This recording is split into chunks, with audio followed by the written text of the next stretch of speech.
Bienvenidos a Timore, un podcast de última hora en el que buscamos explicar un tema, profundizar sobre un hecho o una historia que nos permita entender el Paraguay que vivimos hoy. Soy Patricia Bordón y en este episodio nos acompaña el criminólogo Juan Martens, quien nos va a hablar sobre la situación del sistema penitenciario en el país. Hola doctor, ¿cómo le va? Hablar de cárcel siempre asusta y aterra, para eso estamos. Bueno, para empezar a hablar sobre esta cuestión, el presidente Santiago Peña en su informe y siempre que tiene la oportunidad destaca sus logros, ¿verdad? Y en su informe destacó la transformación del sistema penitenciario. Y le consulto, ¿cree usted que se está logrando algún cambio? O lo engañaron, o él miente. ¿O él quiere creer eso? Pero siendo presidente de la República, me imagino que tiene suficiente información para saber lo que pasa al interior del sistema penitenciario. Son apenas 18 instituciones y él tiene esa capacidad. Y hay personas muy valiosas dentro del sistema que le van a dar una información cierta. Decir que hay un proceso de transformación no se ajusta con la realidad, en este momento por lo menos. ¿Cuál es el problema de fondo del sistema penitenciario? La sociedad. La sociedad, el Poder Judicial y en tercera instancia, y lo más visible, es el sistema penitenciario. Pero la sociedad excluye el sistema escolar. El Poder Judicial sobrecarga las cárceles. Entonces, eso como que no estamos acostumbrados a hablar de esta situación cuando hablamos de cárceles. Pero la cárcel recoge lo que la sociedad excluye.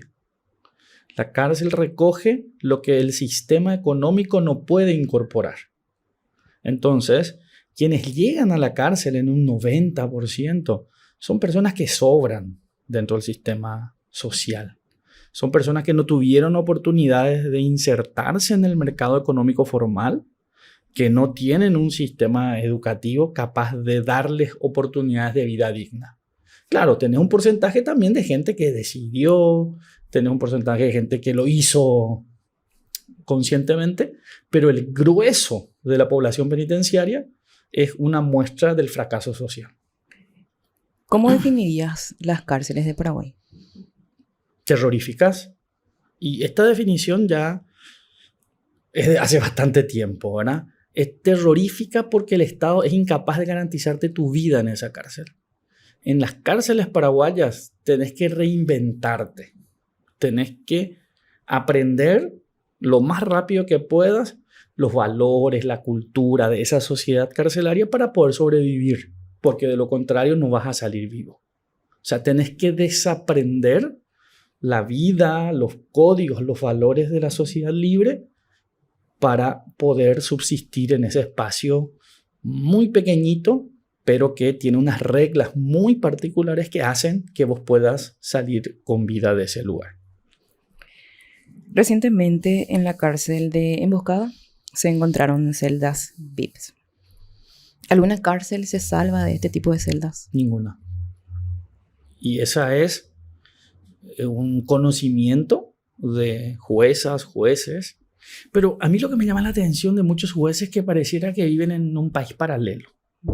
Ficticiamente pareciera que dictan sentencias, dan opiniones como si fuese que vivimos en Suiza o que vivimos en un sistema penitenciario canadiense, que es lo más cercano en América Latina de sistemas penitenciarios más ordenados. Se mienten a sí mismos muchos jueces y juezas y nos venden de que la cárcel va a resocializar. ¿Cómo? Encerrándole 30 años a una persona en un espacio de tortura, de malos tratos, de hambre, de falta de agua. Sin condiciones. De violencia, vamos a pretender que salga libre.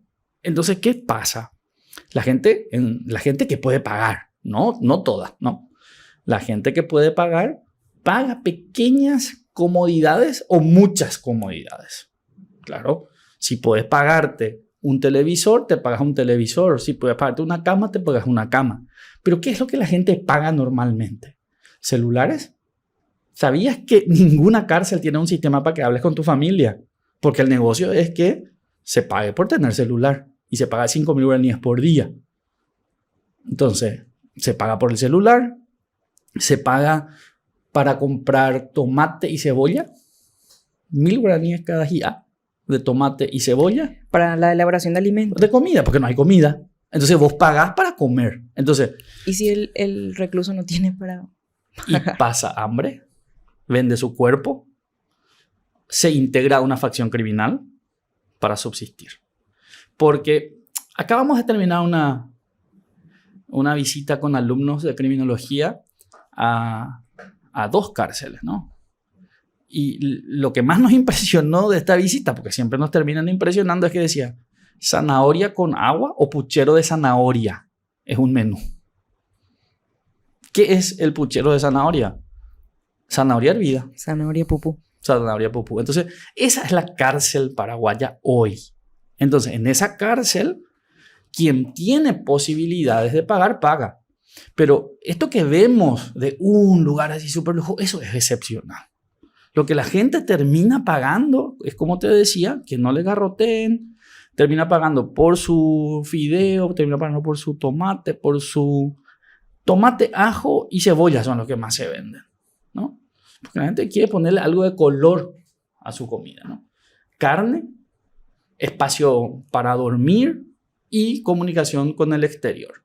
¿Quién ya tiene más condiciones? Una heladera. Porque si no, ¿cómo conservas tu carne con un calor de 37, 38 grados, ¿no? ¿Cómo tomas tereré si no tenés hielo y agua? Entonces, pues un poco yo invito a pensar la cárcel como ese espacio de trato cruel, inhumano y degradante que estamos haciendo, ¿no? Me contaste la cuestión de que los reclusos tienen que pagar para tener los ingredientes para preparar una comida, pero el sistema no le debe de proveer esos alimentos, servicios, medicación y la asistencia médica. El presupuesto general de gastos de la Nación de la República del Paraguay para los 19.000 presos aproximadamente prevé cerca de 6-7.000 guaraníes por día por persona. ¿Y qué cubrí con ese 7.000 por día? Y eso habríamos que preguntarle a los administradores, pero en la experiencia criminológica de visita penitenciaria es que no se cubre nada. Y ahí tenés el zanahoria pupú o tenés el cumanda pupú, que es lo que es el tacho, ¿no? Y que la gente que no tiene absolutamente nada come. Porque tiene un olor nauseabundo, no tiene sabor, ¿no? Y eso es lo que se reparte. Entonces, el boriajú de la cárcel se alimenta de eso, ¿no? Servicio sanitario es inaccesible. No tenemos un hospital penitenciario. La ley dice que tendríamos que tener cada 1.000 presos un hospital penitenciario. Paraguay tiene 0 hospital penitenciario. Entonces tienen que salir al sistema público. Esa salida al sistema público tiene un trámite, tiene que tener autorización, tiene que tener permiso, tiene que tener móvil. Y si no pudiste pagar el combustible, pues tenés que pagar vos el combustible. Entonces la gente se muere. El Mecanismo Nacional de Prevención de la Tortura publicó unos datos de muerte en prisión, ¿verdad? Algunos pasan como muertes naturales, pero en realidad es una muerte bajo custodia y muertes estructurales, porque si no te pueden llevar al hospital y te morís, finalmente no es tu responsabilidad. Lo mismo pasa con los psiquiatras, con los trabajadores sociales y psicólogos. Entonces, estructuralmente, hoy nosotros en Paraguay no tenemos condiciones de dar tratamiento penitenciario. Por eso empezábamos diciendo, Santiago Peña no puede ser que no sepa esto siendo economista. ¿Cuánto rubro de psicólogos están previstos? No más de 50. No más de 50. ¿Y qué haces con 50 para 19.000? Se dan cuenta que es ficticio. Y ahí es que yo le culpo al Poder Judicial de vuelta a los jueces y juezas que creen mentiras. Entonces dicen, y siguen cargando las cárceles cuando en realidad debieran dejar para la última ratio, para las cosas más necesarias. ¿Qué está fallando dentro del sistema penitenciario? La sociedad, el Poder Judicial, nuevamente. Porque el sistema penitenciario administra lo poco que tiene.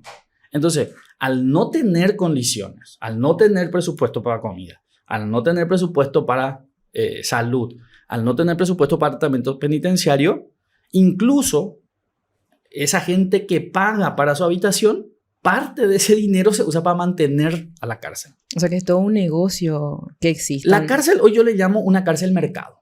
Para mí, hoy en Paraguay, lo más descriptivo de nuestro estado es cárcel mercado. ¿Por qué? Porque todo se vende, todo se compra y todo está al servicio del mercado, ¿verdad? Vos podés comprar desde cosas legales a ilegales.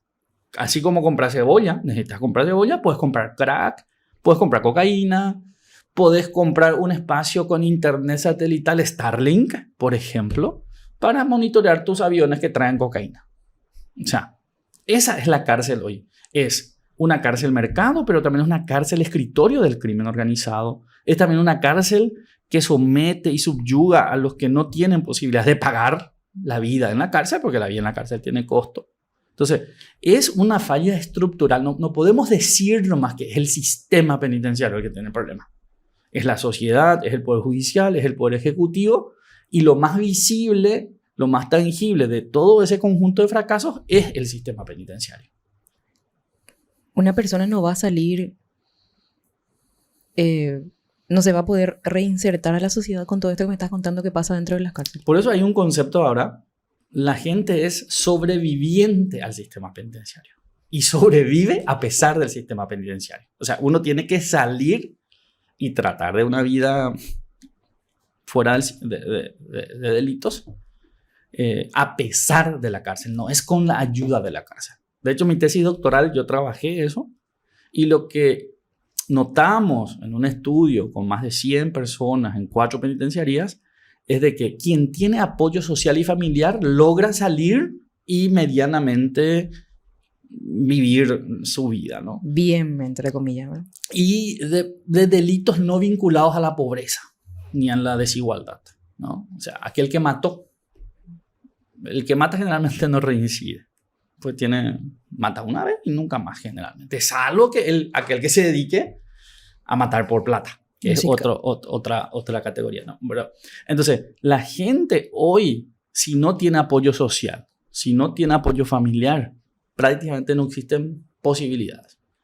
Y por otro lado, tenemos que ir a un concepto clásico de la criminología que se llama prisionización, que es de Klemmer, que es un concepto ya de los años 60, que nos dice, esto que ya hablábamos, cuando uno ingresa a la cárcel, tiene que desaculturarse, dejar esta cultura de afuera, aprender los valores de la cárcel, y eso desestructura tu yo. Eso Goffman ya nos explica, 2-3 años después vos ya sos otra persona.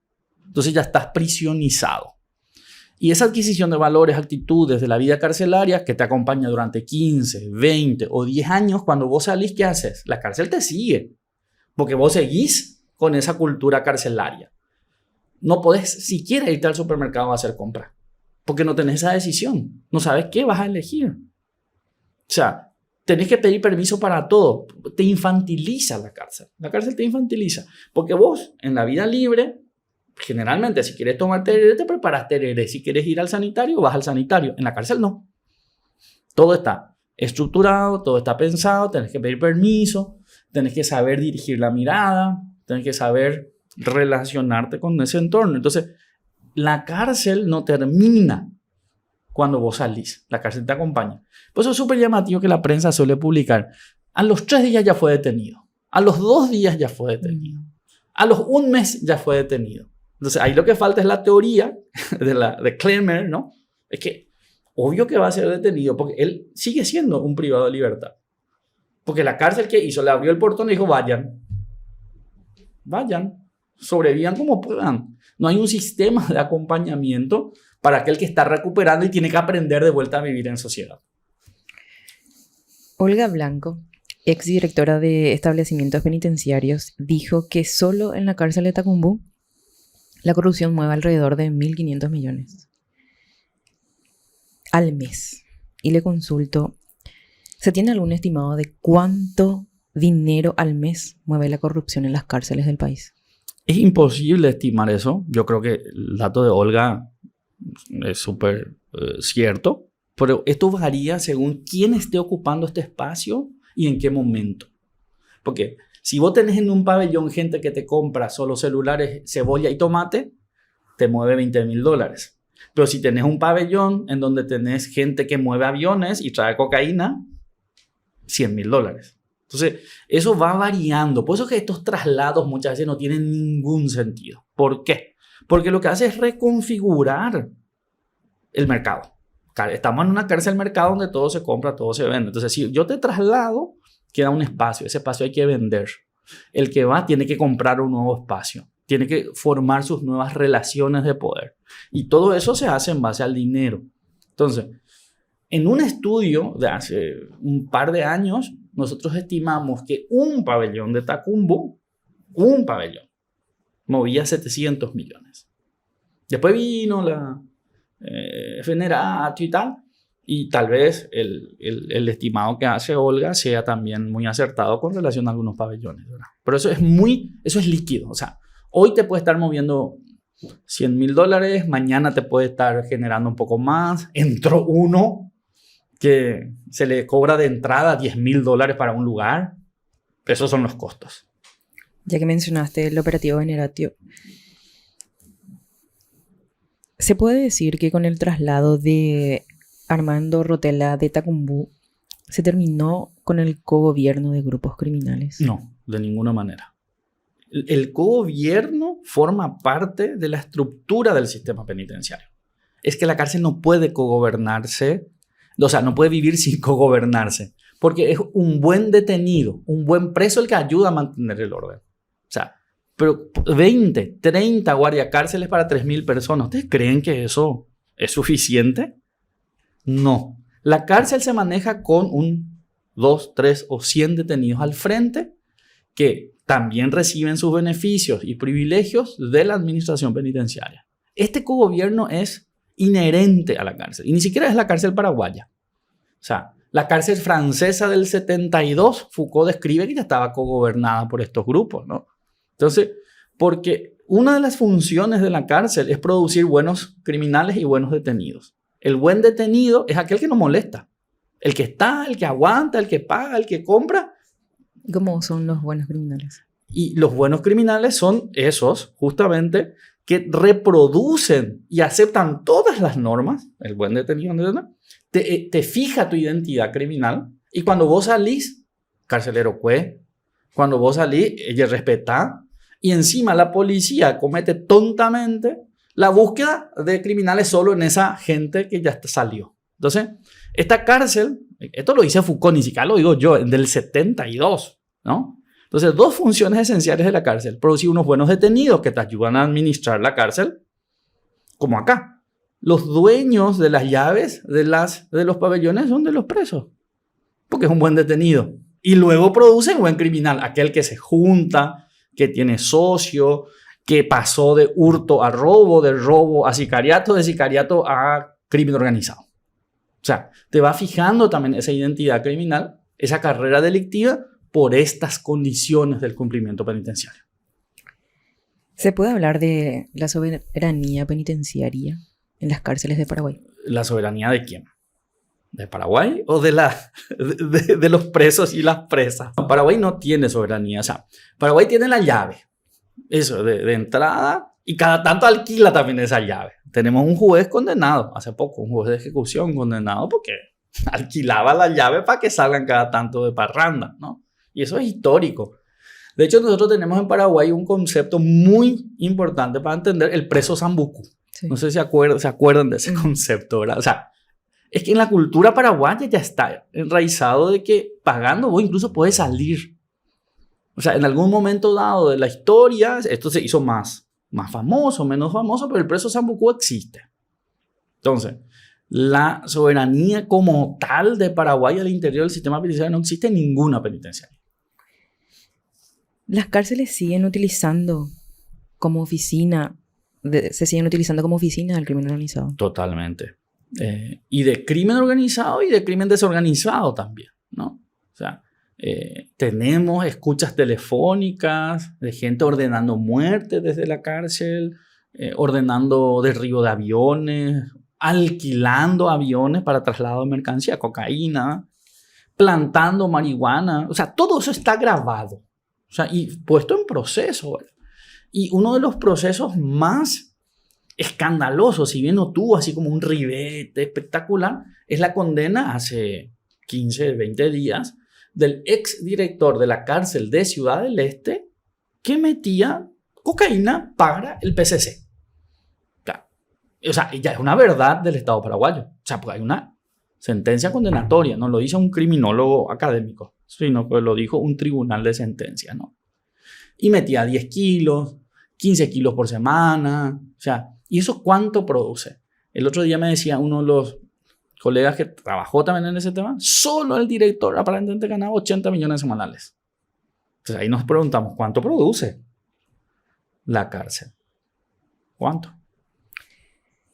¿Qué se sabe o qué información se tiene sobre la presencia de presos europeos que pertenecen a mafias como Dragenta?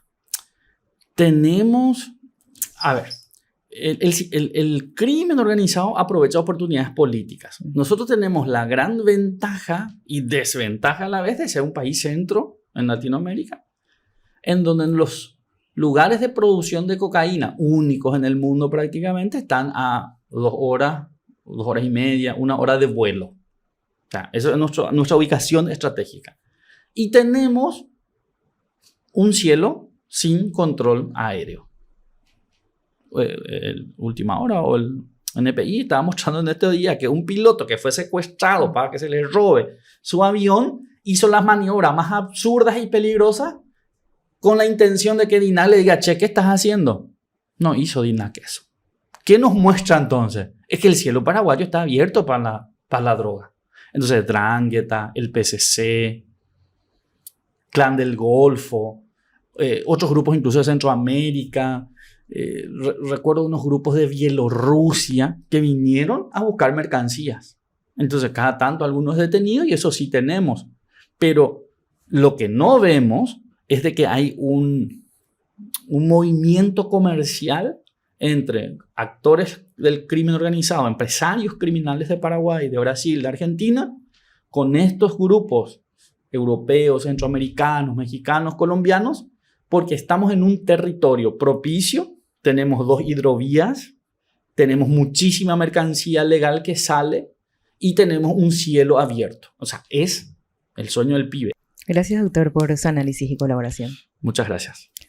Gracias a Renata Carballo que nos ayuda en la edición de sonido. En la coordinación editorial estuvieron Hilda Rodríguez y Fernando Boxia.